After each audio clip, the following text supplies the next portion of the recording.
Hello dear students.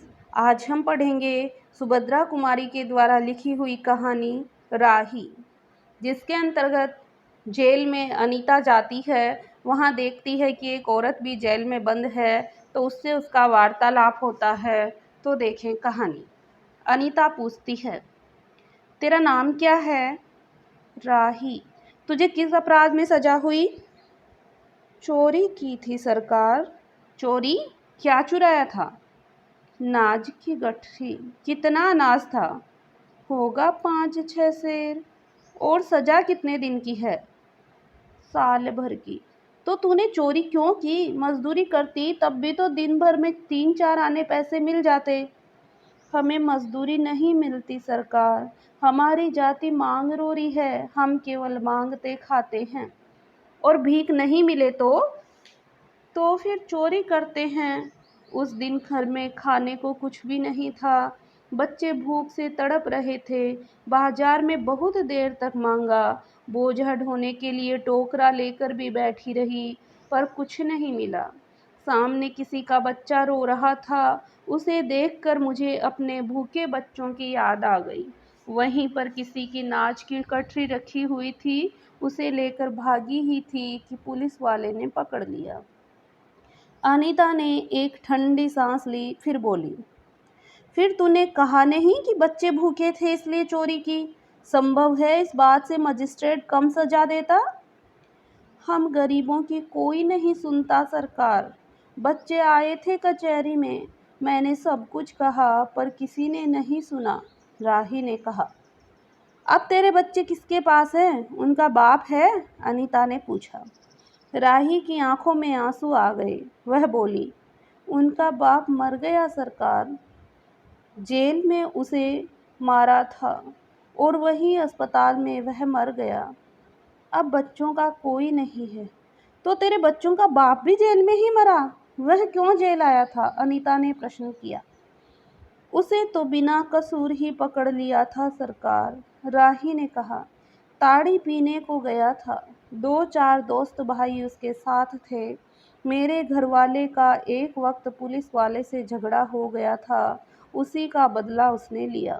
109 में उसका चालान करके साल भर की सजा दिला दी, वहीं वह मर गया। अनीता ने एक दीर्घ निश्वास के साथ कहा, अच्छा जा अपना काम कर। राही चली गई। अनीता सत्याग्रह करके जेल आई थी। पहले उसे बी क्लास दिया गया था, फिर उसके घर वालों ने लिखा पढ़ी करके उसको ए क्लास दिलवा दिया। अनीता के सामने आज एक प्रश्न नाच रहा था। वह सोच रही थी कि देश की दरिद्रता और इन निरीह गरीबों के कष्टों को दूर करने का कोई उपाय नहीं है।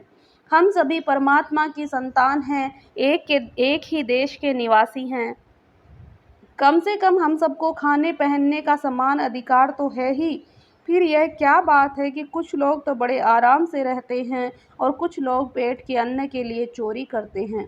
उसके बाद विचारक की अदूरदर्शिता के कारण या सरकारी वकील के चातुर्यपूर्ण जिरह के कारण छोटे छोटे बच्चों की माताएं जेल भेज दी जाती है।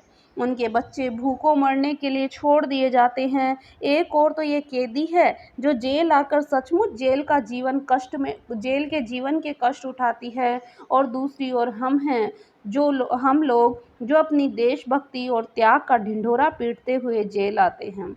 हमें आम तौर से दूसरे कैदियों के मुकाबले में अच्छा बर्ताव मिलता है, फिर भी हमें संतोष नहीं मिलता। हम जेल आकर भी ए और बी क्लास के लिए झगड़ते हैं। जेल आकर ही हम कौन सा बड़ा त्याग कर देते हैं। जेल में हमें कौन सा कष्ट रहता है, सिवाय इसके कि हमारे माथे पर नेतृत्व की सील लग जाती है। हम बड़े अभिमान से फिर कहते हैं, यह हमारी चौथी जेल यात्रा है, यह हमारी 5वीं जेल यात्रा है। और अपनी जेल यात्रा के किस्से बार बार सुना सुना कर आत्मगौरव का अनुभव करते हैं। तात्पर्य यह है कि हम जितने बार जेल जा चुके होते हैं, उतनी ही सीढ़ी हम देशभक्ति और त्याग से दूसरों से ऊपर उठ जाते हैं, और इसके बल पर जेल से छूटने के बाद कांग्रेस के राजकीय सत्ता मिलते ही हम मिनिस्टर, स्थानीय संस्थाओं के मेंबर और क्या क्या हो जाते हैं। अनीता सोच रही थी, कल तक जो खद्दर भी नहीं पहनते थे, बात बात पर कांग्रेस का मजाक उड़ाते थे, कांग्रेस के हाथों में थोड़ी सी शक्ति आते ही वो ही लोग कांग्रेस के भक्त बन गए, खद्दर पहनने लगे, यहाँ तक कि जेल में भी दिखाई पड़ने लगे। वास्तव में ये देशभक्ति है या फिर सत्ता भक्ति है?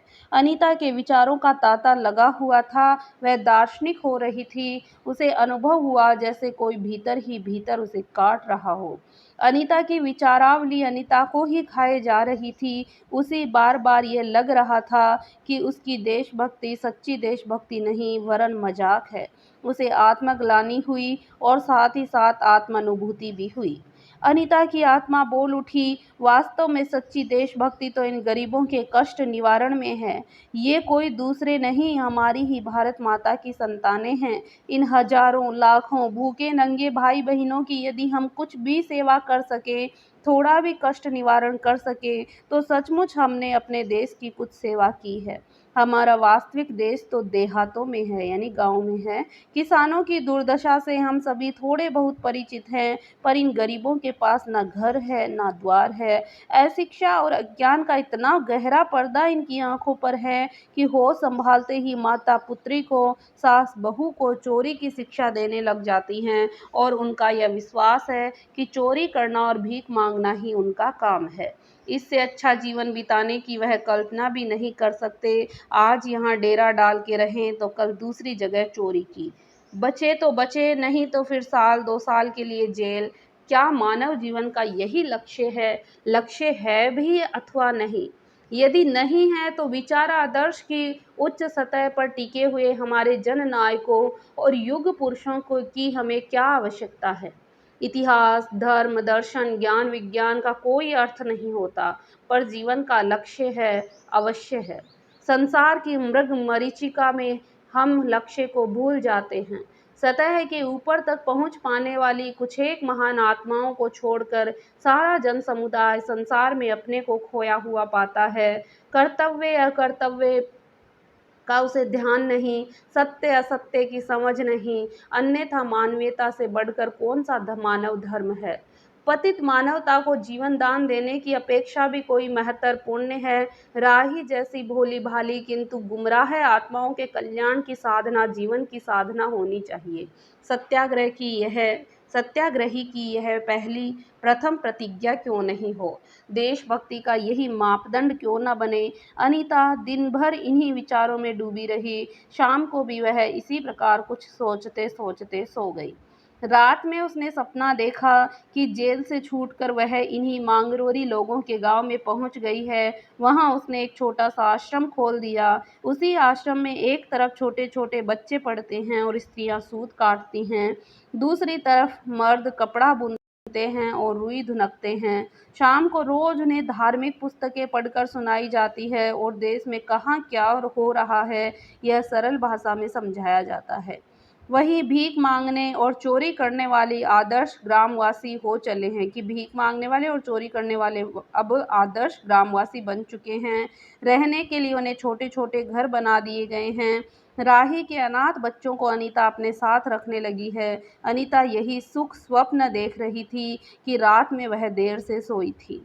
सुबह 7 बजे तक उसकी नींद नहीं खुल पाई। अचानक स्त्री जेलर ने आकर उसे जगा दिया और बोली, आप घर जाने के लिए तैयार हो जाइए।